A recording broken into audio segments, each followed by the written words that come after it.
देखिए बच्चों, आप लोगों को अभी तक जो मैंने बताया है, एक तो ध्यान रखना, जो बच्चे इंटर अपन से पढ़े हुए हैं तो हम सेक्शन वाइज पढ़ाते हैं। ठीक है, सेक्शन याद कराना मेरा काम है ना। जो बच्चे मेरे से इंटर नहीं पढ़े हुए हैं तो उनको थोड़ा सेक्शन की कनेक्टिविटी में दिक्कत आती है कि सर सेक्शन वाइज बोल रहे हैं, लेकिन जब आप 10-15 दिन पढ़ लेंगे तो आपको सारे सेक्शन लर्न होना चालू हो जाएंगे। ये चीज आप ध्यान रखना। ठीक है, पढ़ना सेक्शन वाइज है, क्योंकि आप फाइनल में जब चीजों को एक सेक्शन को दूसरे सेक्शन से क्या करोगे, लिंक। तो अगर आपको सेक्शन वाइज नहीं पढ़ोगे ना तो आपको लिंकिंग में क्या आएगी, दिक्कत आएगी। तो चाहे डीटी हो या जीएसटी हो, आपको पढ़ना सेक्शन वाइज है, और सेक्शन वाइज आपको हम याद करवा देंगे, उसकी चिंता ना करें आप। अभी मैं जो क्या कर रहा हूं, इस एक्ट में टोटल 298 प्रोविजंस है। कितने प्रोविजंस है? 298। और ये जो 298 प्रोविजंस है, इंटर में तो आपके 90 सेक्शन ही होते थे, और बाकी 91 में से लेके 298 में केवल 30 सेक्शन होते थे टीडीएस। फाइनल में आपको पूरे पढ़ने हैं। कितने? 298। तो अभी मैं क्या कर रहा हूं कि पहले आपको पूरे 298 सेक्शंस का क्या दे रहा हूं, ओवरव्यू, कि आखिर ये है क्या, हमारा गोल क्या है, कितना पढ़ना है, क्यों पढ़ना है। तो मैंने आपको ये बताया, 298 सेक्शन को कल मैंने लिखवाना चालू किया। 1 to 90 सेक्शन से आप फैमिलियर है। हो सकता है आपने इंटर में सेक्शन वाइज नहीं पढ़ा हो, इसलिए आपको ऐसा लगता है कि ये क्या हो, लेकिन 1 to 90 सेक्शन तो बस ये बताता है कि टोटल इनकम निकालो और क्या निकालो, टैक्स। बट मैंने आपको पूरे 90 सेक्शन को बहुत कम शब्दों में बहुत जल्दी से बता दिया कि 90 सेक्शन में क्या लिखा हुआ है। सुन लो, कोई भी आदमी अगर 5 कंडीशन पूरी करेगा, कितनी, तो इनकम टैक्स लगेगा। पहली कंडीशन है पर्सन होना चाहिए, इनकम होना चाहिए। ये 2 कंडीशन तो 1 to 4 बताता है। इनकम कहां होनी चाहिए, इंडिया में, ये 5 to 9 बताता है। आपने पढ़ा है, आपने आरएस चैप्टर पढ़ा है, लेकिन हो सकता है कि आपको नहीं पता हो कि 5 to 9 क्या हो। तो इनकम पर्सन होना चाहिए, इनकम होनी चाहिए। इनकम कहां होनी चाहिए, ये तीसरी कंडीशन है। वो इनकम एग्जम्प्ट, ये चौथी कंडीशन है। अब जैसे मैं पर्सन हूं, मैंने क्या कमाई, इनकम, मैं कहां कमा रहा हूं, और मेरी इनकम एग्जम्प्ट, चारों बातें पूरी हो गई। अब मैं जो भी इनकम कमाता हूं, बताओ वो कहां जाती है, हेड्स में। फिर क्लबिंग, ये सारे एडजस्टमेंट होने के बाद ये वैल्यू अगर 2.5 लाख से क्या आ जाए ज्यादा, तो मेरे पे इनकम टैक्स लगता है। बोलो क्लियर है ना बच्चों? तो ये पूरी चीजें, ये पांचों कंडीशन बताता है सेक्शन 1 से लेके क्या, 80U। 1 से 80U आपको टोटल इनकम निकालने में मदद करता है, और फिर टोटल इनकम पे क्या निकाला जाता है, टैक्स। इंटर में जो टैक्स आता था वो इंडिविजुअल का आता था। किसका आता था? अभी फर्म का भी आ गया था, ध्यान है आपको, और अपन ने फर्म का असेसमेंट पढ़ा हुआ था, तो फर्म का भी आता है, लेकिन मेनली ज्यादा किसका आता है, इंडिविजुअल का। तो इंटर में हमको टोटल इनकम निकालनी होती है इंडिविजुअल की, और उस पर टैक्स निकालो, यही था। इसको मैं बोलता हूं पार्ट 1। तो कल की क्लास जो मैंने ली थी उसमें मैंने आपको पूरा बताया कि देखो ये पूरा पार्ट 1 है, ये रहा अपना पार्ट 1।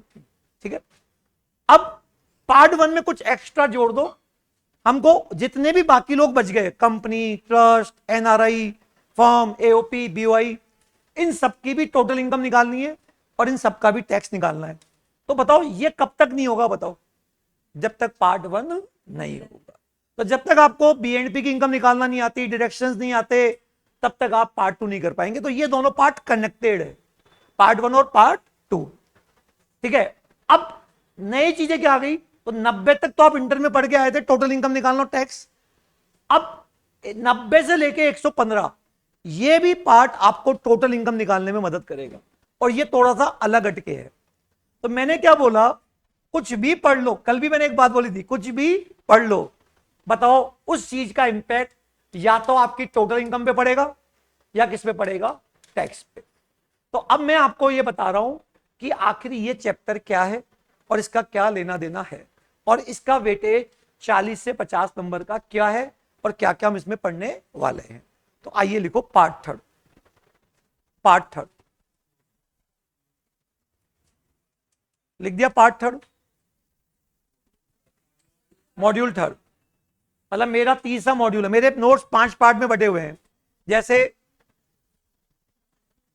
जैसे ये है पार्ट 5, ये पूरा थियोरेटिकल मॉड्यूल है, ठीक है, ये पार्ट 5 है। तो ऐसे आपको मेरे 4-5 मॉड्यूल मिलेंगे, 1 2 3 4 और 5, है ना। अब ये क्या है वो मैं आपको समझाता हूं कि पार्ट 3 लिख दिया, मॉड्यूल 3 या पार्ट 3 एक ही बात है, लिख दिया आप लोगों ने। लिखो सेक्शन 90 से 109, 90 से 109, हाँ पार्ट इसके नीचे लिखो, लिख दिया ये सब लिख लिए थे क्या आपने, ये पूरा लिखवा दिया आपने। अब मैं थ्योरी प्रैक्टिकल कॉपी में आ जाओ, आप नहीं लाए आप लोग, आपको 2 प्रैक्टिकल, एक थ्योरी कॉपी बनानी है 200 पेज की और एक क्या बनानी है प्रैक्टिकल। तो अपन अब प्रैक्टिकल कॉपी में कुछ एग्जाम्पल बना बना के समझा रहे हैं कि आखिर इन चैप्टर का जन्म क्यों हुआ, क्या जरूरत थी कि हमको ये एक्स्ट्रा पढ़ना पड़ेगा, समझ गए। और आपको पता है इसका वेटेज कितने मार्क्स का है, 40 से 50। तो ये क्या है, क्या नई चीजें, सुन लो आप। पहला कौन सा नाम है, डबल टैक्स अवॉइडेंस एग्रीमेंट। तो प्रैक्टिकल कॉपी में अगर नहीं है तो पीछे लिख लो double tax avoidance agreement.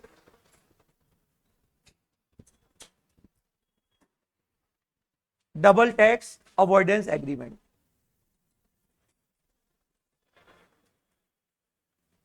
Double tax avoidance agreement,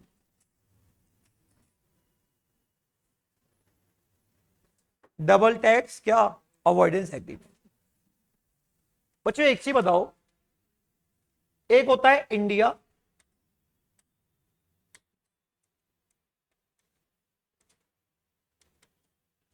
और एक होता है आउटसाइड इंडिया। आपने इंटर में पढ़ा था सेक्शन 5 से 9, ठीक है। एक होता है अक्रूड इंडिया, एक होता है रिसीव इंडिया, और एक होता है कंट्रोल, अक्रूड, रिसीव और कंट्रोल। मान लीजिए बच्चों आपका स्टेटस आरओआर है, ये आपको ध्यान होगा इंटर का। आपका स्टेटस क्या है, आपने 20 लाख रुपए अक्रूड बाहर, 20 लाख रुपए रिसीव बाहर, और कंट्रोल भी बाहर।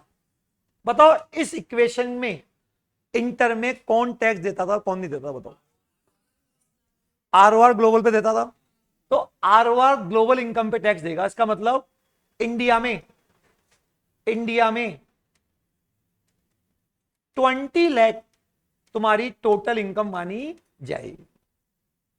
इसका मतलब इंडिया में बताओ क्या 20 लाख पर बताओ टैक्स लगेगा नहीं लगेगा। अब मुझे बताओ अगर हम ये बात करते कि इंडिया में लग रहा है, तो अब मुझे बताओ आप कमा कहां रहे, यूएसए में, तो यूएसए वाला क्या इस इनकम पे टैक्स नहीं लगाएगा, कमा तो आप उसके देश में रहो ना। आज अगर मान लो, ऐसे मानो एक इंडिया और एक इधर यूएसए, अब ऐसे समझो अक्रूड कहां, यूएसए, बोलो रिसीव कहां, तो क्या यूएसए वाले टैक्स नहीं लगाएगा। इसका मतलब इस 20 लाख रुपए पे इंडिया में भी टैक्स लग रहा है, और इस सेम इनकम पर बताओ यूएसए में भी टैक्स लग रहा है, तो क्या डबल टैक्स नहीं हुआ गया। जब आप इंटर पढ़ते थे तो आप बहुत बोलते थे सर ये तो गलत बात हो गई, गलत बात हो गई। तो मैं आपको बोलता था बच्चों इंटर में तो आपको ये बात माननी ही पड़ेगी कि होगी गलत बात होने, तो आप गलत देश में पैदा हो गए। हमारे देश का कानून यही बोलता है क्या, कि अगर आप इंडिया के आरओआर हो तो आपको ग्लोबल इनकम पे टैक्स देना पड़ेगा। तो सेम इनकम पर 2 कंट्री में टैक्स हुआ या नहीं हुआ, हुआ ना। अब सुनो, अब जैसे मान लो मैं इंडिया का क्या हूं, आरओआर, इंडिया का, मैंने 12 लाख की इनकम कहां कमाई, इंडिया में कमाई, ठीक है, और 12 लाख की इनकम कहां कमाई, यूएसए, और मेरा स्टेटस आरओआर है। तो जल्दी से बताओ मेरी टोटल इनकम कितनी आएगी, 24 लाख आएगी। 24 लाख पे क्या निकलेगा, टैक्स, ठीक है।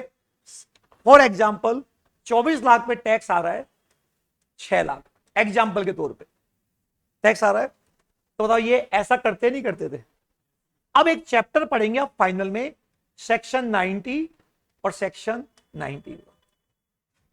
90 ये बोलता है अगर आपका यूएसए के साथ टाई अप हो रखा है, यूएसए के साथ मतलब डबल टैक्स क्या हो रखा है, एग्रीमेंट, तो फिर उस केस में डबल टैक्स नहीं लगेगा। क्या बोला मैंने? अगर आपका यूएसए के साथ क्या हो रखा है, एग्रीमेंट हो रखा है, तो उस केस में टैक्स नहीं लगेगा। अब कैसे हो रहा है, कितना लगेगा कितना नहीं लगेगा, वो डिपेंड करता है एग्रीमेंट की लैंग्वेज पे। इंडिया और यूएसए वाले दोनों साथ बैठ जाएंगे और ऐसे प्रिंसिपल्स बनाएंगे कि भाई साहब भूल जाओ लॉ को, इनकम टैक्स को तो रखो साइड में, अपन बैठ के डिसाइड कर लेते हैं कि ये इनकम ज्यादा क्लोजली कहां है, ज्यादा क्लोजली। अब बताओ अक्रूड कहां, रिसीव कहां, तो बताओ टैक्स कहां लगना चाहिए, बाहर। तो चलो एक काम कर लेते हैं, भूल जाओ इनकम टैक्स लॉ को, इनकम टैक्स को तो रखो साइड में, और आप और हम मिलकर एक नया लॉ बना लेते हैं, एग्रीमेंट। अगर अक्रूड रिसीव बाहर है तो यूएसए में टैक्स लगेगा और इंडिया में एग्जम्प्ट होगा। समझ गया क्या बोला मैंने? और या अक्रूड रिसीव कहां है, इंडिया में, तो वहां टैक्स यहां। इसको बोलते हैं एग्जम्पशन मेथड। क्या बोलते हैं बच्चों? तो हमारे टाई अप दो तरीके से हो सकते हैं। एक तरीका तो ये हो सकता है कि इंडिया में उस इनकम को दिखाओ मत, किस वाली इनकम को, यूएसए वाली इनकम को। तो बताइए उस केस में हमारी टोटल इनकम कितनी हुई, 12 लाख। अब बताओ जब दिखाऊंगे ही नहीं तो क्या डबल टैक्स लगा? नहीं लगा ना। बताओ इसको क्या बोलते हैं, एग्जम्पशन मेथड।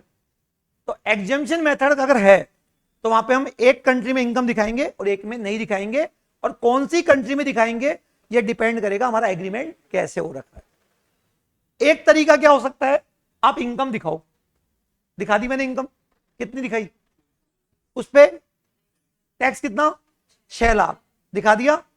अब जितना टैक्स आपने कहां पे किया, यूएसए। सपोज करो इस इनकम में यूएस में 1,20,000 टैक्स पे किया है, तो उस केस में क्या होता है, एक बार दोनों इनकम को जोड़ लो, दोनों इनकम को क्या कर लो और टैक्स निकाल लो, और जितना टैक्स आपने इंडिया के, उसकी क्या ले लो, क्रेडिट ले लो। क्या ले लो? तो बताओ टैक्स कितने पे लगेगा, 4।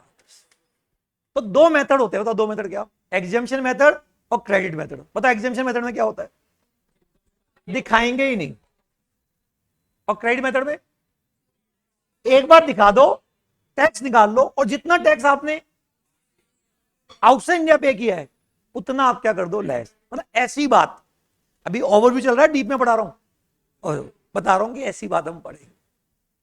तो रिलीफ दो तरीके से मिलती है, एग्जेम्पशन मेथड और क्रेडिट मेथड। इसका मतलब एग्जेम्पशन का मतलब दिखाओ मत, और क्रेडिट में दिखाओ, फिर जितना टैक्स आपने बाहर पे किया है उसको लेस कर लो। अब ये कौन सा मेथड लगेगा, ये किस पे डिपेंड करेगा, एग्रीमेंट। तो 90 बताता जब एग्रीमेंट होगा तो रिलीफ दो तरीके से मिल सकती है, क्रेडिट मेथड और एग्जेम्पशन मेथड। आई बात समझ में? 91 अगर हमारा एग्रीमेंट नहीं हो रखा, ऐसी कंट्री से हम कमा रहे हैं जहां एग्रीमेंट नहीं है, तो जब एग्रीमेंट नहीं है तो रिलीफ नहीं मिलेगी। क्या बोला मैंने? एग्रीमेंट नहीं है तो रिलीफ टैक्स लगेगा 6 लाख, 6 लाख पे लगेगा। लेकिन एक एक्सेप्शन है इसका, जो आपको जब मैं चैप्टर पढ़ाऊंगा उस केस में एक एक्सेप्शन, अगर वो कंडीशन पूरी हो जाएगी ना तो क्रेडिट मेथड से आपको एग्जेम्पशन मिलेगी। क्या मिलेगी? और क्रेडिट मेथड क्या होता है, एक बार टैक्स। तो बताइए दो सेक्शन कौन कौन से, 90 और 9, 90 और 91। 90 तो क्या है, जब एग्रीमेंट हो रखा है, और 91 क्या है, एग्रीमेंट नहीं। इस चैप्टर का नाम क्या है, डबल टैक्स अवॉइडेंस एग्रीमेंट। आई बात समझ में? अब देखो प्रॉब्लम क्या होती है, मैं आपको समझा दूं। आप लोग जैसे जो प्रीवियस इंस्टीट्यूट के जो बच्चे होते हैं ना, अब जैसे उनको डिडक्शन चैप्टर नहीं आता, आता है या मान लो उनको डीप में नहीं पढ़ाया, अब आप जब फाइनल में आएंगे तो वहां पे वैसे डिडक्शन चैप्टर की कोई जरूरत, आपको पता है ये चैप्टर मात्र 4 पेज का है, कौन सा, DTAA। लेकिन सीए फाइनल और सीएमए फाइनल हर अटेम्प्ट में पक्का क्वेश्चन आता है इसमें, किसमें, और हर बार एक यूनिक क्वेश्चन बनता है, यूनिक। तो तुम्हारे मॉड्यूल में केवल 2-3 क्वेश्चन ही है सीएमए के मॉड्यूल में, और अपन करेंगे करीब 35 क्वेश्चंस। अब वो 35 क्वेश्चन जब मैं आपको कराऊंगा तो उसमें हल्का फुल्का डिडक्शन का क्या आएगा, रेफरेंस आएगा। तो अगर आपका डिडक्शन चैप्टर पढ़ा हुआ थोड़ा सा नहीं है, ऐसा नहीं कि डीप नॉलेज, एक बेसिक नॉलेज तो होती है ना, कि अगर अपन हेल्थ इंश्योरेंस प्रीमियम करवाते हैं तो बताओ 25,000 का क्या मिलता है डिडक्शन, पेरेंट्स का कराते हैं तो 50 का, हैंडीकैप के केस में 75,000, 1,25,000।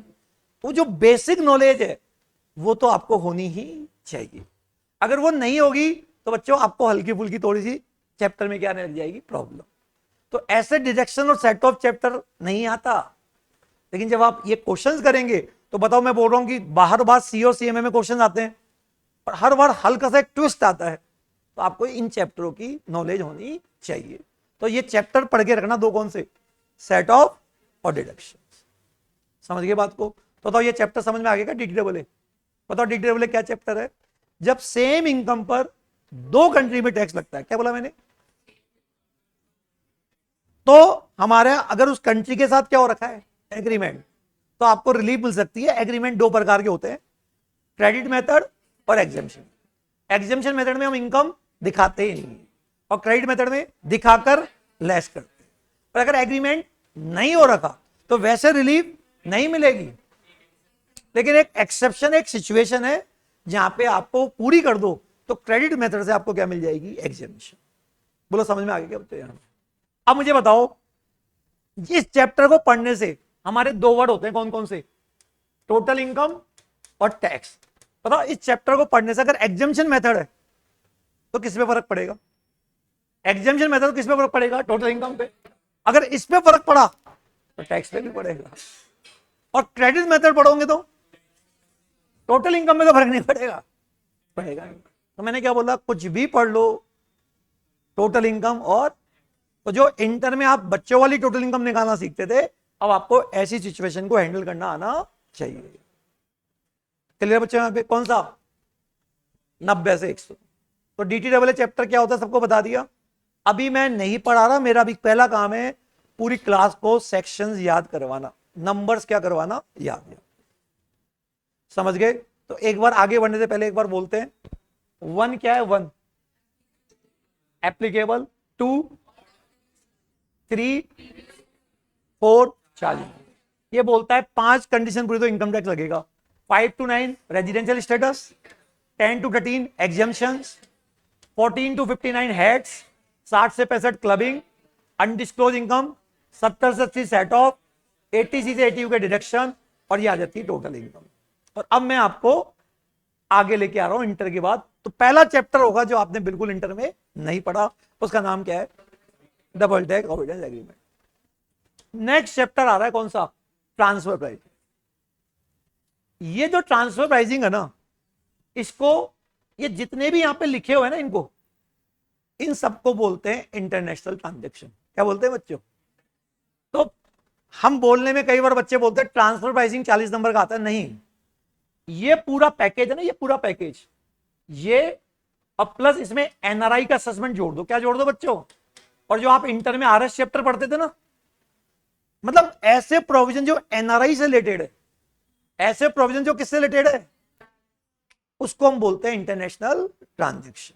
अब ये क्या है वो सुन लो, नाम क्या लिखा हुआ है, ट्रांसफर प्राइसिंग। क्या लिखा हुआ है, ट्रांसफर प्राइसिंग।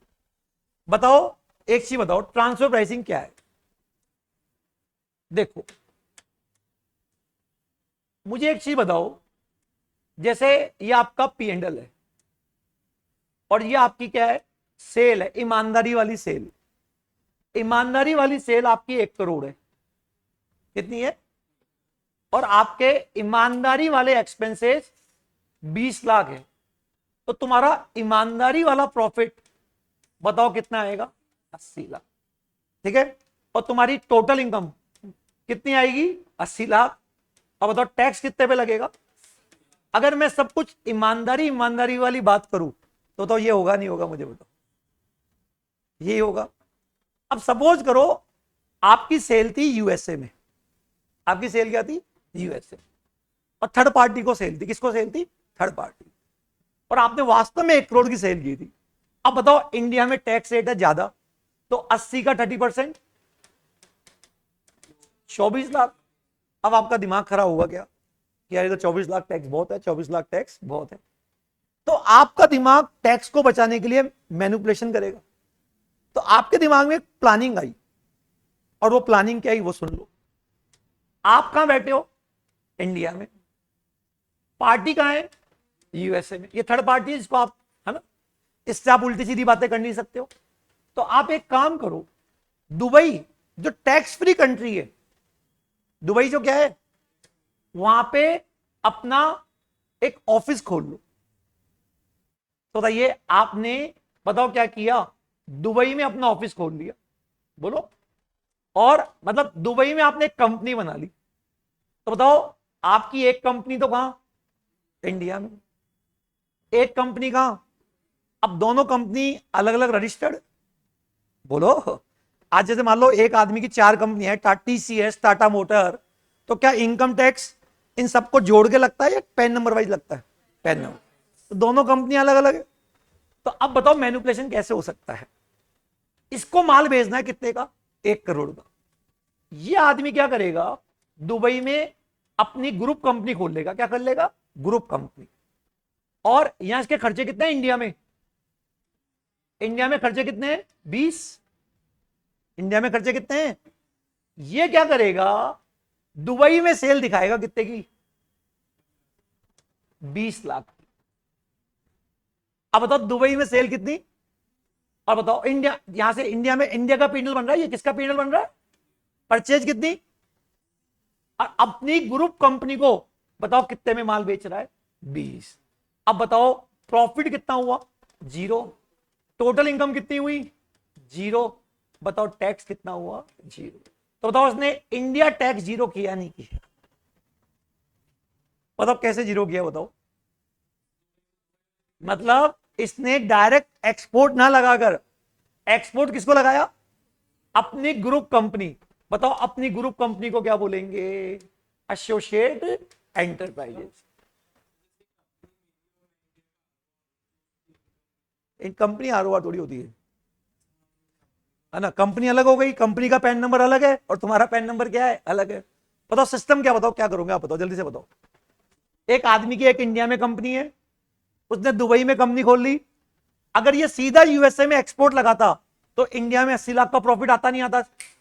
इसने क्या मैनिपुलेट किया, सीधा एक्सपोर्ट नहीं लगाया, पहले अपनी ग्रुप कंपनी को एक्सपोर्ट लगाया। कितने पे? 20 लाख। ग्रुप कंपनी को लॉ में क्या बोलते हैं? Associate enterprises. क्या बोलते हैं बच्चों? लगा दिया। अब बताओ इंडिया में सेल कितने की दिखाई? 20। इंडिया में प्रॉफिट, टोटल इनकम और टैक्स कितना? 0। तो बताइए क्या इंडियन प्रॉफिट उसने कम किया नहीं किया? अब बताओ इंडिया का काम तो हो गया। अब बताओ दुबई एक अलग कंपनी है, बताओ आपकी एसोसिएट एंटरप्राइजेज जब अकाउंटिंग करेगी वो इंडिया में करेगी दुबई में करेगी? वो तो दुबई में रजिस्टर्ड है। अब बताइए वो अपनी परचेज कितनी दिखाएगी? इसकी सेल तो इसकी परचेज, बोलो। और अब ये यहां से यूएसए में सेल दिखाएगी कितने की? 1 करोड़। बोलो यूएसए में सेल दिखाएगी कितनी? 1 करोड़। अब बताओ यूएसए में 1 करोड़ सेल दिखा दी। अब जल्दी से बताओ प्रॉफिट कितना आया? प्रॉफिट वही कितना आया? 80। लेकिन प्रॉफिट कहां आया, इंडिया में या दुबई में? वो दुबई में आया। टोटल इनकम कहां? दुबई में। टोटल इनकम भी कहां? अब बताओ टैक्स दुबई में, और दुबई में टैक्स 0। अब मुझे बताओ इसके लिए माल कितने का पड़ा? 1 करोड़। तो यहां से भी बायर को तो 1 करोड़ ही पड़ रहा था, और इस सिस्टम में भी बायर को तो 1 करोड़ पड़ा। उसको क्या मतलब है कि डायरेक्ट इंडिया से आया, दुबई से घूम के आया? बट बताओ आप खेला खेल गए नहीं खेल गए? बताओ बताओ कैसे खेला किया आपने? बताओ आपने उस कंट्री में प्रॉफिट ज्यादा दिखा दिया जहां पे टैक्स रेट कम है या है ही नहीं। और जहां टैक्स रेट क्या होती है? ज्यादा। टैक्स रेट क्या होती है? और वहां कम दिखा दिया। तो बताइए क्या इससे हमारे देश की रेवेन्यू को नुकसान हुआ या नहीं हुआ? बताओ क्या ये मैनिपुलेशन से दिक्कत हुई या नहीं हुई? बताओ। तो बताओ क्या ये जो प्राइस है, ये सेल प्राइस है, सेल बोल लो या ट्रांसफर बोल लो, माल को जब आपने ट्रांसफर किया, क्या ये ट्रांसफर प्राइस सही है? गलत है। कितनी होनी चाहिए थी मार्केट के हिसाब से? तो बताइए आपने इंडिया में प्रॉफिट कितने से कम दिखाया है? तो लॉ बोलता है अगर आप ऐसा करोगे तो आपकी सेल हम 1 करोड़ ही मांगेंगे। कितनी मानेंगे? 1। जब सेल 1 करोड़ मानेंगे तो प्रॉफिट वापस 80, टोटल इनकम वापस और टैक्स वापस ऐसे। कुछ भी पढ़ लो, बताओ इंपैक्ट किस पे आएगा? Total income. तो करेक्ट प्राइस क्या है वो आपको निकालनी पड़ेगी, उसके मेथड्स होते हैं और उस मेथड से ये प्राइस निकल के आएगी और यही आपको इस चैप्टर में सीखना है। नहीं आई क्या बात? समय बताओ यहां पे। तो चैप्टर का नाम क्या बना? Transfer pricing. मतलब अगर कोई बंदा इंडिया के बाहर अपनी ग्रुप कंपनी को कोई माल बेचता है और वो अंडर प्राइस है, क्या है बच्चों? ये अंडर प्राइस है ही नहीं है, तो बताइए आपको उसको क्या करना पड़ेगा? सही करना पड़ेगा, आपको करेक्ट प्राइस निकालनी पड़ेगी। क्या ये अंडर प्राइस है नहीं है? कितने से अंडर प्राइस है? 80 से। तो इंडिया का प्रॉफिट 80 से बढ़ेगा, प्रॉफिट बढ़ेगा तो टोटल इनकम बढ़ेगी और टोटल इनकम बढ़ेगी तो बताओ इस चैप्टर का भी इंपैक्ट किस पे आएगा? Total income. और किस पे आएगा? टैक्स पे आएगा। तो बताओ इस चैप्टर में क्या सीखेंगे? ग्रुप कंपनी कौन होती है और ये जो प्राइस है जो आपने बताई वो कैसे निकाली। अच्छा एक चीज बताओ, मार्केट प्राइस 100 रुपए थी और हमने 150 रुपए में एक्सपोर्ट लगाया, इंडिया को नुकसान है क्या? मतलब मार्केट प्राइस तो 100 थी, हमने ज्यादा में लगाया, ज्यादा में।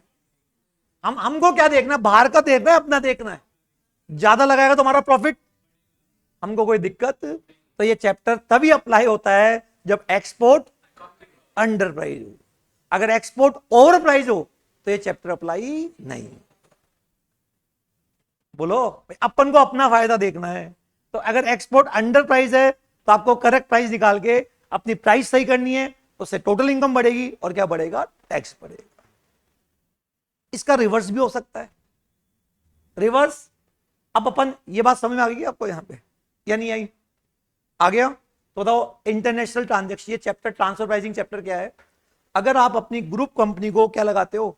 एक्सपोर्ट, तो वो जो प्राइस है वो क्या होनी चाहिए? सही होनी चाहिए। वो सही प्राइस आपको ट्रांसफर प्राइसिंग चैप्टर निकालना बताएगा। समझ में आ गई बात? इसका एक अपोजिट भी हो सकता है। अपोजिट ये हो सकता है कि ये इंडिया है,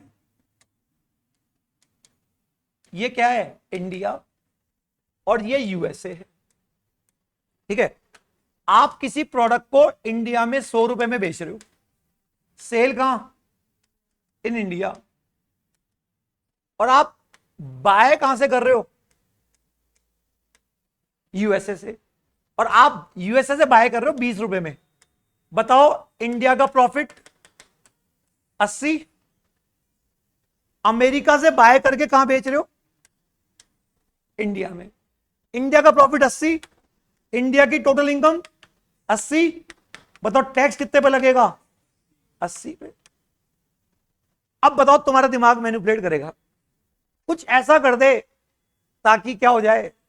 ये तो इंडिया में हो रही है, इसको भी अगर अपन क्या कर देंगे?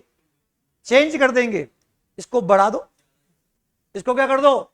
अगर ये बढ़ेगा तो प्रॉफिट कम होगा, और प्रॉफिट कम होगा तो बहुत आसान तरीका बताओ, रिवर्स सोच के बताओ क्या। अब माल कहां से आ रहा है? यूएसए से। तो क्या करना चाहिए? यूएसए से डायरेक्ट माल मत मंगाओ, बोलो पहले दुबई में कंपनी ओपन कर लो, और दुबई से कहां आएगा माल? इंडिया।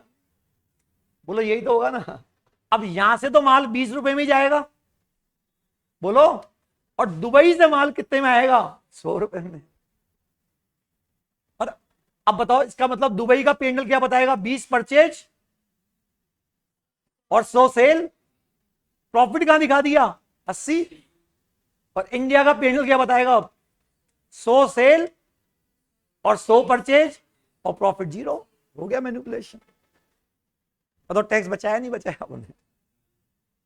तो बोलो क्या ऐसी चीजों को रोकना चाहिए नहीं रोकना चाहिए? तो बताओ यहां पे आपने इंपोर्ट क्या किया? सस्ता कर दिया, महंगा लिया। तो अगर आपने एक्सपोर्ट सस्ता किया और इंपोर्ट, तो ये चैप्टर आपको बताएगा करेक्ट प्राइस क्या होनी चाहिए, वो आपको निकालना बताएगा। और वो जो करेक्ट प्राइस होगी वो तुम्हारी सेल होगी या वो तुम्हारी क्या होगी? परचेज। इसलिए चैप्टर का नाम क्या पड़ा? ट्रांसफर प्राइस, मतलब what should be correct transfer price. बोलो बात समझ में आई नहीं आई मुझे? ठीक है, तो आपको इस चैप्टर पढ़ के ये चीज निकालनी पड़ेगी। तो बताओ ये चैप्टर का अप्लाई होता है जब एक्सपोर्ट तो अंडर प्राइस हो और इंपोर्ट ओवर। समझ गए? इस पे पक्का क्वेश्चन आता है, जैसे ट्रांजैक्शन करेगा उसमें आपको कैलकुलेशन करने बोलेगा कि बताओ व्हाट शुड बी क्या करेक्ट प्राइस, और इसके लिए आपको बड़े बड़े क्वेश्चंस आएंगे। जब आप मेथड्स पढ़ेंगे, फॉर्मूला पढ़ेंगे तो समझ में आ जाएगा। लेकिन बताओ इस चैप्टर का इंपैक्ट किस पे आएगा? Correct price.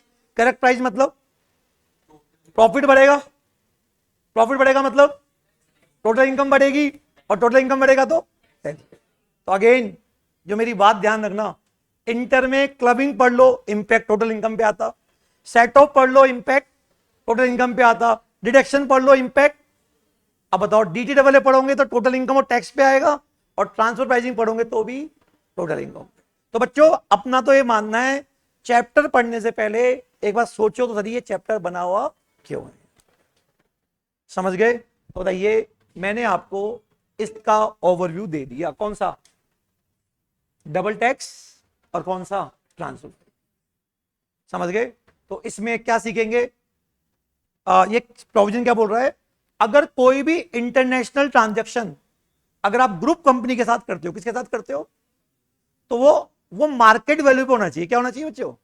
तो इंटरनेशनल ट्रांजैक्शन किसे कहते हैं, ग्रुप कंपनी किसको मानेंगे, और मार्केट वैल्यू क्या होती है। उसमें कुछ टेक्निकल वर्ड होंगे, तभी तो मैं सिंपल सिंपल वर्ड बोल रहा हूं मेरे हिसाब से, लेकिन वहां पे थोड़े टेक्निकल वर्ड यूज होंगे, बस बाकी चीज यही है। अब मुझे एक चीज बताओ बच्चों, ये चैप्टर क्या बोल रहा है, कौन सा? ये सब इसी के पार्ट है, किसके? मतलब ये सब आपस में कनेक्टेड है, और आपको एग्जाम में 1 2 3 4 5 6 7 8 इनमें से किसी भी 3 या 4 पे 7 मार्क्स का क्वेश्चन पक्का है, रोकेगा ही नहीं, बार बार आएगा। छोटे छोटे चैप्टर है 3 4 4 पेज के, जैसे ये 3 4 पेज का चैप्टर, ये 3 4 पेज का, ये 3 4, बट हर चैप्टर से क्या है, क्वेश्चन है, और हर बार यूनिक तरह से ड्राफ्टिंग होके आती है। अगर आप डिटेल में नहीं पढ़ोगे, ढंग से नहीं पढ़ोगे, तो आप फ्री के नंबर खो दोगे।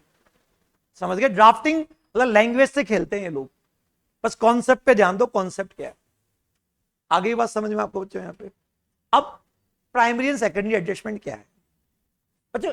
एक चीज बताओ, आप कहां हो? इंडिया, और ये कहां है? यूएसए। बीच में कौन आ गया? दुबई। ठीक है, एक्सपोर्ट कितने पे लगाया? 20। यहां परचेज 20, यहां से आगे सेल कितनी? 100। प्रॉफिट कहां दिखा दिया? 80। आपने बोला ये गलत है, प्रॉफिट यहां नहीं, यहां कुछ भी करो मुझे मतलब नहीं है, दुबई में क्या हो रहा है मुझे मतलब नहीं है, मुझे तो कहां से मतलब है। यहां प्रॉफिट गलत है, कितना करो? 80। तो आपने प्रॉफिट तो सही कर लिया, प्रॉफिट तो सही हो गया, इनकम टैक्स डिपार्टमेंट को उस पर क्या मिल जाएगा? टैक्स। यार डॉलर भी तो आना चाहिए, बोलो भाई। एक्सपोर्ट आपने कितने में लगाया? 20। तो बताओ, भले ही इनकम टैक्स में आपकी कैलकुलेशन करके प्रॉफिट बढ़ा दिया, लेकिन बात प्रॉफिट की नहीं है, बात वो डॉलर भी तो आता। आज हमारी इकोनॉमी के लिए डॉलर इंपॉर्टेंट नहीं है क्या? बोलो, क्या इकोनॉमी के लिए डॉलर इंपॉर्टेंट है या नहीं है? है या नहीं है? तो लॉ ये बोल रहा है कि इनकम तो बढ़ेगी, वो तो ट्रांसफर प्राइसिंग चैप्टर बताएगा, प्लस ये 80 रुपए का आना चाहिए, इंडिया में आना चाहिए। अगर नहीं आया ना, तो जब तक पैसा नहीं आएगा उस पर ब्याज लगेगा। जब तक पैसा, अब मान लो तुम 10 साल बाद लाते हो, तो 10 साल तक तुमको उस पर ब्याज देना पड़ेगा, डीम ब्याज। अब ऐसे मानो कि जैसे 80 लाख आपने बाहर लोन दिए थे, क्या दिए थे? लोन। और अब जब तक वो पैसा इंडिया में, तो वो जैसे 80 लाख का मान लो 10% रेट है, हर साल 8 लाख इनकम बनती जाएगी, परेशान हो गए तुम बिना बात ही। बताओ क्या बोल रहा हूं, क्या है चैप्टर, क्या जल्दी से बताओ। जब हमने 20 रुपए का एक्सपोर्ट कितने में लगाया? 20 में लगाया, रियल में कितना होना चाहिए था? 100। तो ट्रांसफर प्राइसिंग चैप्टर तो बोल देगा कि आपकी इनकम 20 नहीं 100 मानेंगे, और आपसे इनकम टैक्स भी वसूल लिया। लेकिन सरकार की एक और मंशा है, क्या मंशा है बताओ, कि ये पैसा इंडिया में, तो आप ये जो 80 रुपए जो है ना, इसकी किताबों में एंट्री करो, किताबों में क्या करो? प्राइमरी एडजस्टमेंट करो कि 80 रुपए आने हैं। केवल ये नहीं कि एक कागज के टुकड़े पे लिख दिया कि हमारी इनकम बढ़ गई और रिटर्न भर दिया। वो 80 रुपए इंडिया में आना, अगर वो नहीं आया तो क्या माना जाएगा? कि ऐसे मानो कि जैसे आपने 80 रुपए अपने एसोसिएट को क्या दिए, लोन, और उसका एक नोटिफाइड परसेंटेज आपकी हर साल डीम इनकम मानेंगे। क्या मानेंगे? अब आपके पास दो तरीके हैं, क्या? या तो देते रहो, हर साल 8-8 लाख इनकम मानते जाएंगे, करते रहो जिंदगी भर। या एक तरीका क्या है, सरकार ने एक ऑप्शन और दे दिया, अगर तुम नहीं ला पा रहे हो पैसा तो आप एक काम करो, ये जो 80 लाख है ना, आपने 80 लाख को तो एक बार इनकम टैक्स दे दिया नहीं दे दिया? दे दिया नहीं दे दिया? अब आप पैसा लाओ मत लाओ, तो आप बचना चाहते हो ना हर साल, तो 80 लाख का एक नोटिफाइड परसेंट से टैक्स और दे दो, एक्स्ट्रा टैक्स। 80 लाख का क्या, मान लो नोटिफाइड परसेंट सपोज करो 35% है, आप 80 लाख का 35% दे दो, हम तुमको हमेशा के लिए फ्री कर देंगे। तो आपके पास डबल टैक्स हो गया। बताओ डबल टैक्स कैसे हुए? कैसे हो डबल टैक्स बताओ? पहले तो 80 लाख पे टैक्स लगवा दिया बढ़ा के, और अब वो जब तक 80 लाख नहीं आएगा तो दो चीजें होगी तुम्हारे साथ, बताओ क्या? या तो हर साल डीम इनकम मानते जाओ 8 लाख 8 लाख, और वो इनकम बनती जाएगी, उस पर टैक्स देते जाओ, और जब आप छुटकारा पाना चाहते हो तो एक बार में एक्स्ट्रा टैक्स दे दो अपार्ट फ्रॉम इनकम। ये जो चैप्टर है इसका नाम है प्राइमरी एंड सेकेंडरी एडजस्टमेंट। क्या बोला मैंने? प्राइमरी। तो बताओ ये किससे जुड़ा हुआ चैप्टर है? इसी से जुड़ा हुआ चैप्टर। आगे बात समझ में? अच्छा, तो बच्चों ये जितने भी चैप्टर है ये सब आपस में क्या है, जुड़े हुए। समझ गए? तो बताओ जैसे ये चैप्टर, जैसे पढ़ाने में तो 2 दिन का, लेकिन इसके क्वेश्चन करेंगे अपन 30 क्वेश्चंस, तो बताओ 6 दिन लग जाते हैं। ट्रांसफर प्राइसिंग पढ़ाने का तो 8 दिन का, लेकिन इसके अपन 40-50 क्वेश्चन करेंगे। तुम्हारे मॉड्यूल में कुछ नहीं है, मॉड्यूल के भरोसे रहोगे तो हो गए पास। बहुत लिमिटेड क्वेश्चन है मॉड्यूल में, DTAA के टोटल 3 क्वेश्चन है। अगर मॉड्यूल के भरोसे चलोगे तो कुछ नहीं होने वाला, ये ध्यान रखना। आपको एक्स्ट्रा सीए के क्वेश्चन करने पड़ेंगे, वो मैं करवाऊंगा आपको। क्या बोल रहे हैं? हाँ, पेपर में हर बार आता है तुम्हारे, ठीक है। अब ये क्या है, ये भी किसका भाई है? ये सारे आपस में क्या है, कनेक्टेड है। अब ये क्या है, नोटिफाइड ड्यूरेशन एरिया। कुछ ऐसी कंट्री है जहां से हमारे पास इंफॉर्मेशन नहीं आ पाती, जैसे सीरिया हो गया, जहां आतंकवादी क्या है, ज्यादा है, तो यहां से हमारे पास क्या नहीं आती इंफॉर्मेशन। सरकार क्या, हमारा देखो टाई अप हो रखा है अमेरिका के साथ। अगर हमारे देश के किसी आदमी ने अमेरिका में कोई ट्रांजेक्शन किया तो वहां की गवर्नमेंट से आप पूछ सकते हो क्या? क्या पूछ सकते हो? ये बताना। मतलब ऐसे टाई अप हो रखे हैं, लेकिन तो जहां टाई अप हो रखे हैं तो वहां तो ये चैप्टर अप्लाई। लेकिन कुछ ऐसे एरिया है जिनको नोटिफाइड एरिया बोलेंगे। क्या बोलेंगे? कुछ ऐसी कंट्रियां जिनको नोटिफाइड कंट्रियां बोलेंगे। और नोटिफाइड कंट्रियों को अगर आप ट्रांजेक्शन करते हो, नोटिफाइड कंट्रियों में क्या करते हो, तो वहां किसी भी लोगों से अगर आपने ट्रांजेक्शन किया ना, तो वो ऐसे माना जाएगा कि वो आपका एसोसिएट था। क्या था? उससे क्या होगा बताओ? ये चैप्टर क्या हो जाएगा, अप्लाई। तो वैसे तो ये चैप्टर तभी अप्लाई होता है, बताओ कब अप्लाई होता है? वैसे तो ये चैप्टर तभी अप्लाई होता है जब आपने अपनी एसोसिएट को माल बेचा है। किसको माल बेचा है? अगर थर्ड पार्टी को माल बेचोगे थोड़ी चैप्टर अप्लाई हो जाएगा। लेकिन अगर आप नोटिफाइड कंट्रीज में किसी को भी माल बेचोगे, क्या बोला मैंने, तो बताओ ऐसे मानो कि वो आपका रिश्तेदार ही था, और उस पर भी ये चैप्टर्स क्या हो जाएंगे, अप्लाई हो। नहीं समझ में आया क्या बोला मैंने? बताओ क्या एनजे क्या है, बताओ। बताओ वैसे ट्रांसफर प्राइसिंग चैप्टर कब अप्लाई होता है, जल्दी से बताओ। जब आप अपनी क्या ग्रुप कंपनी को माल बेचते हो, थर्ड पार्टी को बेचो कोई दिक्कत नहीं है। लेकिन अगर आपने एनजे में चाहे रिलेटेड पर्सन या किसी को भी बेचा, उस पर भी ये चैप्टर्स क्या होंगे, अप्लाई। समझ में आ गई बात यहां पे? अब देखो लोगों का दिमाग क्या है, चोरी करने में लगा रहता है। अब लोग ने क्या किया, एक अलग रास्ता निकाला। अब अलग रास्ता कैसे निकाला, तो वो ये करने लग गए, इनसे बचने के लिए कुछ और करने लग गए। तो सरकार को फिर एक चैप्टर और बनना पड़ा, उसका नाम क्या था, लिमिटेड। अब आपको उसको नाम सुनकर क्या लग रहा है? अच्छा एक सेकेंड बताओ, एक बताओ इसका इंपैक्ट किस पे आएगा? सेल प्राइस या परचेज प्राइस चेंज होगी, वो चेंज हुई तो टोटल इनकम चेंज हुई, और वो चेंज हुई तो बोलो कुछ भी पढ़ लो, ये चैप्टर डीम इनकम मानेंगे, ब्याज को डीम इनकम मानेंगे। बोलो अब ब्याज से तुम्हारी इनकम बढ़ेगी, इनकम बढ़ने का मतलब बिजनेस की इनकम बढ़ी, वो बढ़ी तो टोटल इनकम बढ़ी, अल्टीमेटली टैक्स बढ़ा। बोलो अब ये बढ़ने से क्या होगा, अगर नोटिफाइड एरिया में ट्रांजेक्शन करोगे, कहां ट्रांजेक्शन करोगे, तो वो भी किस पे होंगे, मार्केट वैल्यू पे।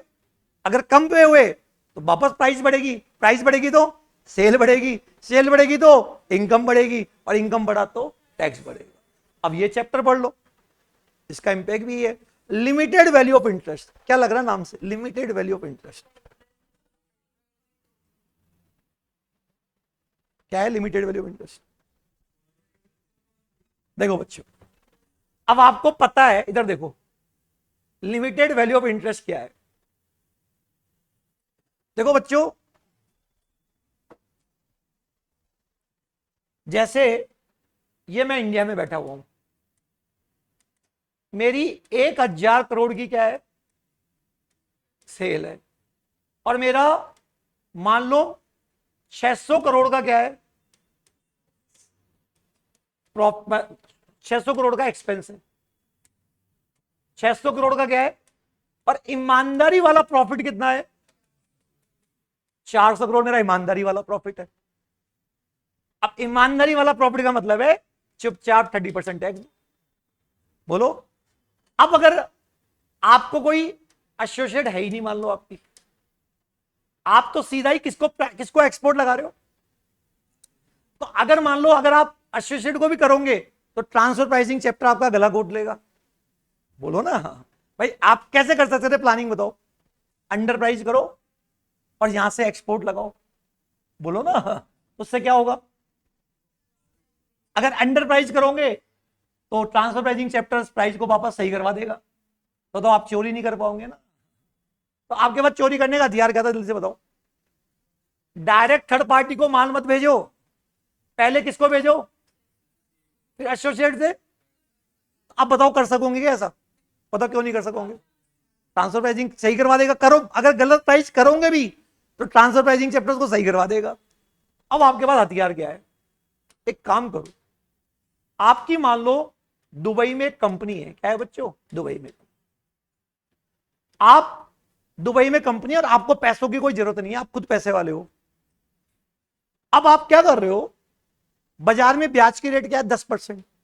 आप अपनी दुबई वाली कंपनी से क्या ले लो, लोन ले लो। क्या ले लो, लो। आपको पैसों की जरूरत नहीं थी, आप क्या ले लो, लोन। और मान लो आपने उठा के, मान लो 10% की रेट से लोन लिया, और आपने मान लो 5000 करोड़ 4000 करोड़ का क्या ले लिया, लोन। कितने करोड़ का, अब 4000 करोड़ का लोन ले लिया, तो अब बताओ आप उसको क्या दोगे, इंटरेस्ट। और आप मार्केट वैल्यू पे दे रहे हो इंटरेस्ट। भाई ट्रांसफर प्राइसिंग चैप्टर तब अप्लाई होता है जब मार्केट वैल्यू से ज्यादा दो, आप तो मार्केट वैल्यू पे ही दे रहे हो। बताओ आपने उसको इंटरेस्ट पे किया कितने का, अब ये तो आपका खर्चा हुआ नहीं हुआ, खर्चा क्लेम करते ही प्रॉफिट जीरो।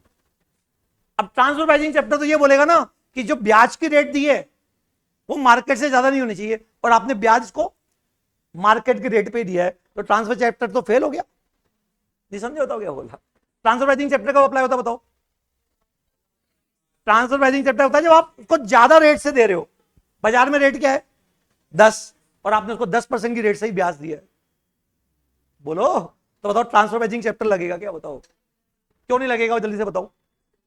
क्योंकि हमने जो क्या क्या किया है, हमने जो इंटरेस्ट दिया है वो मार्केट रेट से दिया है। तो बताओ ट्रांसफर प्राइसिंग चैप्टर को तो भूल जाओ। अब बताओ तुमने प्रॉफिट कम किया या नहीं किया।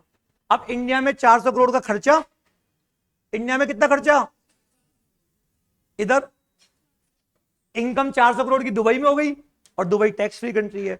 तो बताओ क्या आपको फायदा हुआ या नहीं हुआ, मुझे बताओ। ट्रांसफर प्राइसिंग चैप्टर को बाईपास कैसे किया, बताओ। आपको पैसों की जरूरत थी नहीं, फिर भी आपने अपनी ग्रुप कंपनी से लोन लिया और उसको मार्केट वैल्यू के इंटरेस्ट दिया, क्योंकि अगर मार्केट वैल्यू से ज्यादा देते तो ट्रांसफर प्राइसिंग चैप्टर आपका गला घोट देता ना। तो आप ट्रांसफर प्राइसिंग चैप्टर का गला आपको बाईपास कर गया।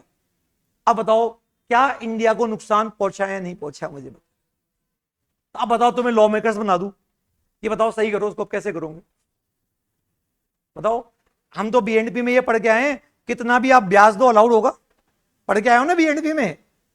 अब बताओ कैसे करोगे। तो एक चैप्टर बना लिमिटेड वैल्यू ऑफ इंटरेस्ट, नाम से बताओ क्या है, लिमिटेड वैल्यू ऑफ इंटरेस्ट। मतलब अगर आप अपनी ग्रुप कंपनी को ब्याज दोगे, क्या दोगे, तो वो एक लिमिट तक ही अलाउड होगा, केवल ब्याज, केवल। तो इसका मतलब 400 करोड़, अब देखो आपका प्रॉफिट जीरो हो गया था ना, जीरो में एक बार वापस जोड़ो, 400 का 30%, 400 का, इसका मतलब 120 करोड़ से ज्यादा का ब्याज अलाउड। अब बताओ 120 ही अलाउड होगा तो प्रॉफिट कितना हुआ, 280। बताओ कुछ भी पढ़ लो, अब प्रॉफिट सही हो गया। अब प्रॉफिट से क्या होगा, टोटल इनकम, और टोटल इनकम से नहीं आएगा टैक्स को समझ में, कुछ तो हुआ, लेकिन बढ़ तो गया ना। बोलो बच्चों, क्या इसका इंपैक्ट किस पे आया, किस पे आया, टोटल इनकम पे। और टोटल इनकम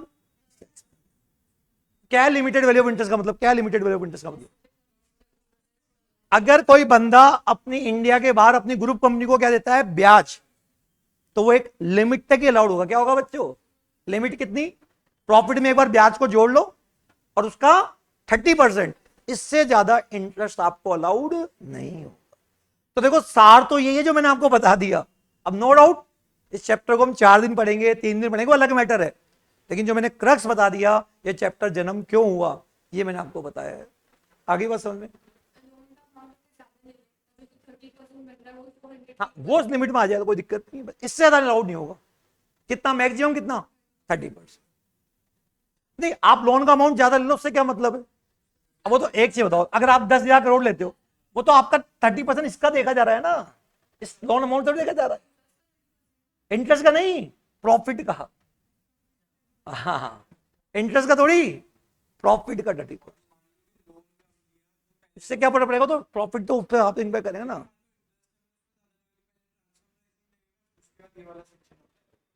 अच्छा ये कह रहा है कि मान लो हमने मार्केट वैल्यू से ज्यादा दे दिया, तो ट्रांसफर प्राइसिंग भी लग रहा है, लिमिटेड वैल्यू भी लग रहा है, दोनों लग जाएंगे। हाँ दोनों लग जाएंगे। आप समझ गए बात को, क्या बोलो। अब मुझे बताओ, आज जो मैंने आपको इस चैप्टर की रूपरेखा बताई, बताओ कौन कौन से चैप्टर बताए, क्या है डी टेबल, डी टेबल क्या है, जब सेम इनकम पर दो कंट्री में क्या लग रहा है, टैक्स, और हमारा उस कंट्री के साथ, तो आपको रिलीफ मिलती है। रिलीफ के दो मेथड है, एग्जेम्पशन और क्रेडिट। एग्जेम्पशन मेथड में क्या होता है, इनकम दिखाओ मत, इनकम, और क्रेडिट मेथड में इनकम दिखाओ, टैक्स निकालो, और जितना टैक्स आपने इंडिया के वो लेस कर दो। ऐसी कुछ बात पढ़ेंगे। ट्रांसफर प्राइसिंग क्या है, क्या अगर थर्ड पार्टी को माल बेचते हैं तब भी ये चैप्टर अप्लाई होगा, नहीं। अगर आप अपनी को बेचते हो तो मार्केट वैल्यू पे बेचना, अगर आपने एक्सपोर्ट अंडर प्राइस कर दिया तो प्राइस सही की जाएगी, और अगर इंपोर्ट तो भी सही करके आपका प्रॉफिट सही किया, और आपने बदमाशी की है तो आप पे पेनल्टी लगेगी। क्या लगेगी बच्चों, पेनल्टी। ये क्या है, प्राइमरी सेकेंडरी एडजस्टमेंट। आपने जैसे 25 रुपए में एक्सपोर्ट लगा दिया, किसको, एसोसिएट को 25 रुपए में एक्सपोर्ट लगा दिया, जबकि 100 रुपए में होना चाहिए था, तो 75 रुपए आपका प्रॉफिट। ये चैप्टर तो 75 रुपए से प्रॉफिट बढ़ा देगा, लेकिन हमको क्या चाहिए, वो जो 75 रुपए हैं, वो आपने टैक्स तो दे दिया उसमें, लेकिन वो पैसा इंडिया में, और जब तक वो पैसा इंडिया में, तो आप पे 2 सजा मिलेगी। बताओ, या तो जैसे मानो कि 75 लाख हमने भी इंडिया के बाहर लोन दिया है, उसका एक नोटिफाइड परसेंट आपके डीम ब्याज मानते जाएंगे, टैक्स देते रहो, और आप कहते हो कि गले का फंदा आ गया रोज हाथ में नहीं, तो अल्टरनेट तरीका क्या है, एक काम करो, एक बार ही देकर फ्री हो आप, वो एक्स्ट्रा होगा वो। ये क्या है, एनजे। वैसे तो ये चैप्टर तो तभी अप्लाई होता है जब आप एसोसिएट के साथ ट्रांजैक्शन करते हो, लेकिन अगर आपने नोटिफाइड एरिया में किसी भी लोगों से क्या किया, तो ऐसे मानना कि वो किससे हुआ है, एसोसिएट, फिर उस पर ये सारे चैप्टर्स क्या हो जाएंगे अप्लाई। ये क्या बोलता है, मतलब अगर आप अपनी एसोसिएट को क्या देते हो, इंटरेस्ट देते हो, क्या देते हो बच्चों, मार्केट वैल्यू पे देते हो, कोई प्रॉब्लम नहीं है। अगर आप मार्केट वैल्यू पे दोगे तो चैप्टर अप्लाई नहीं होगा। तो आप अपनी एसोसिएट को क्या देते हो, इंटरेस्ट, भले ही आपने मार्केट वैल्यू पे दिया हो, लेकिन अगर वो प्रॉफिट के 30% से ज्यादा है तो मैक्सिमम कितना अलाउड होगा, 30, बाकी 70 अलाउड नहीं। लिमिटेड वैल्यू ऑफ इंटरेस्ट, मतलब लिमिट, एक इंटरेस्ट एक लिमिट तक ही क्या होगा, अलाउड। समझ में आ गई बार यहां पे। और ये है गार। अच्छा एक चीज बताओ, जब लोग चोरी करते हैं तो सरकार क्या करती है, नहीं, जब चोरी करते हैं टैक्स का अवॉइडेंस किया, टैक्स का क्या किया, तो उसको रोकने के लिए उसको बोलते हैं सार। जैसे ट्रांसफर प्राइसिंग चैप्टर क्यों आया? ट्रांसफर प्राइसिंग चैप्टर का जन्म क्यों हुआ? लोग मैनिपुलेट कर रहे थे, एसोसिएट को क्या कर रहे थे, कम पे, तो बताओ उसको रोकने के लिए एक चैप्टर बना, उसका नाम है transfer pricing, specific anti avoidance rule. तो जब कोई वायरस डाल दिया जाता है किसका, अवॉइडेंस का, तो सरकार उसको रोकने के लिए चैप्टर बना देती है, उसको बोलते हैं सार, SAAR। फुल फॉर्म क्या है सार की full form? Specific anti avoidance rule. बताओ ये चैप्टर भी क्यों बना? बताओ, क्लबिंग, गिफ्ट, ये सब क्या है, सारी तो है। मतलब लोग जब टैक्स की क्या करते हैं, चोरी, तो सरकार उसको रोकने के लिए प्रोविजन बनाती है, तो उसको बोलते हैं सार। अब बताओ, अब सार में तो क्या हो गया फिर, बार बार देखो, एक तो चोरी होने के बाद पता चले और एक चोरी होने से, तो अब बताओ सरकार दुखी हो गई, सरकार क्या हो गई, दुखी। तो सरकार ने क्या कर दिया, अगर किसी चीज को, किसी अवॉइडेंस को रोकने के लिए, किसी अवॉइडेंस को रोकने के लिए सार बना हुआ नहीं है और अवॉइडेंस हो रहा है, तो उस पर गार अप्लाई होगा। क्या होगा, अप्लाई होगा गार, जनरल एंटी अवॉइडेंस रूल। क्या बोला मैंने, जल्दी बताओ। या तो इनकम टैक्स में किसी क्या प्रोविजन को रोकने के लिए कोई प्रोविजन ऑलरेडी बना हुआ है, जब तो सार है, तब तो सार लगा देना। और अगर कोई अवॉइडेंस हो रहा है बट उसको रोकने के लिए कोई, तो आजकल एक नया चैप्टर जन्म हुआ, उसका नाम क्या है, गार। इसमें थ्योरेटिकल आता है, कभी कभार आता है, लेकिन ये तो बार बार आता है। ये तो क्या आ रहा है, बार। नहीं आएगा तो मुझे बताओ यार। तो ये मैंने आपको पार्ट 3 का पूरा क्या दे दिया ओवर। अब कल दूंगा पार्ट 4 का, किसका बच्चों, और फिर अपन चैप्टर पढ़ना क्या करेंगे, स्टार्ट करेंगे। फिर आपको थीम तैयार हो जाएगी, फिर आपको पता चल जाएगा कौन सा चैप्टर पहले पढ़ना है, कौन सा चैप्टर नहीं। यहां तक किसी बच्चे को कोई दिक्कत है बच्चों? चलूं मैं? ठीक है, चल।